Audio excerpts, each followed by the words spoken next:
Hello student, कैसे हैं आप सभी। आई होप आप सभी ठीक होंगे। In the previous video we discussed about the poem The Road Not Taken first stanza, जिसमें आपने पढ़ा कि जो आपका पोएट है वो दो रास्तों के बीच में खड़ा है और उसे आगे जंगल में जाना है, बट उसको आगे बढ़ने से पहले उसे दो रास्ते दिखते हैं, but the both path are looking same, जिसमें से उसको एक बेटर ऑप्शन चूज करना है। ये था आपका फर्स्ट स्टेंजा। आपको फर्स्ट वीडियो में ये स्टेंजा हम डिस्कस कर चुके हैं। Now let's see the second stanza. The then took the other just as fair, and having perhaps the better claim, because it was glossy and wanted wear. Though as for that the passing there had warned them really about the same. अब इस particular stanza में poet क्या कहना चाहते हैं कि दोनों जो रास्ते हैं, the took the other just as fair, दोनों जो रास्ते हैं उनमें से एक को मैंने चूज कर लिया है, बट जस्ट एज फेयर यानी जो दूसरा रास्ता है वो पहले जैसा ही लग रहा है। यानी उनके कहने का मतलब ये है कि दोनों रास्तों में से एक जैसे चैलेंजेस हैं और दोनों ही एक जैसे हैं। और and he is like both the path of same and I took one of them, दोनों रास्ते उनको एक जैसे लग रहे हैं और उन्होंने एक रास्ता चूज कर लिया है।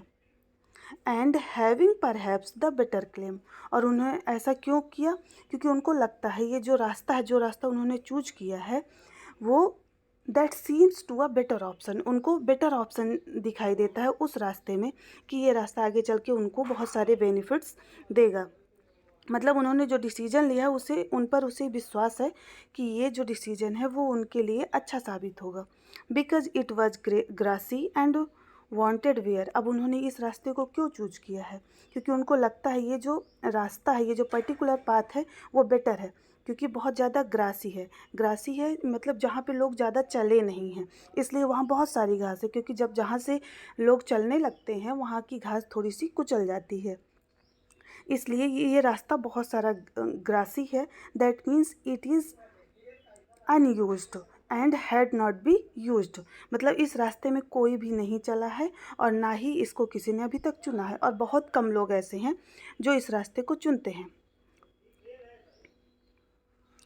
दो as for that the passing there, यद्यपि जैसे ही वो आगे उस रास्ते में बढ़ते हैं, अब उन्होंने चूज कर लिया और उस रास्ते में आगे बढ़ते हैं, तो उनको लगता है कि ये जो रास्ता है इसमें बहुत सारे लोग ऑलरेडी चल चुके हैं, ये दूर से ऐसा दिख रहा था। And worn them really about the same, और जैसे ही वो उस रास्ते में और आगे बढ़ते हैं तो उनको लगता है कि दोनों ही पाथ सेम है। एट द स्टार्टिंग उन्हें जब लग रहा था कि उन्हें एक रास्ता चूज करना है, ये ऐसा रास्ता है जिसमें कोई नहीं चला है, बट जैसे ही वो आगे चलते तो उनको पता चलता है कि ये रास्ता भी लोगों ने चूज किया है, ये दूर से ऐसे दिख रहा है कि ये अनयूज्ड है, इसमें कोई भी नहीं चला है। और उनको समझ में आता है कि ये दोनों ही रास्ते एक जैसे हैं, दोनों में सेम चैलेंजेस हैं, सेम डिफ़िकल्टीज हैं और डिसएडवांटेज और एडवांटेज हैं, और ये रास्ते सिर्फ देखने में ऐसे लग रहे थे, चलने में पता चलता है कि इनमें जो भी कठिनाइयाँ हैं वो सेम हैं। क्लियर। ये था सेकंड स्टेंजा, जहाँ पे पोएट ने डिसाइड कर लिया है कि उसे किस रास्ते पर चलना है और उसे आगे क्या करना है। तो आगे हम आगे की पोएम नेक्स्ट स्टेंजा जो है तो वो अगले वीडियो में डिस्कस करेंगे। आपको अगर पहले स्टेंजा को पढ़ना है तो आप पुराना वीडियो देख सकते हैं। Thank you. Please like share and subscribe.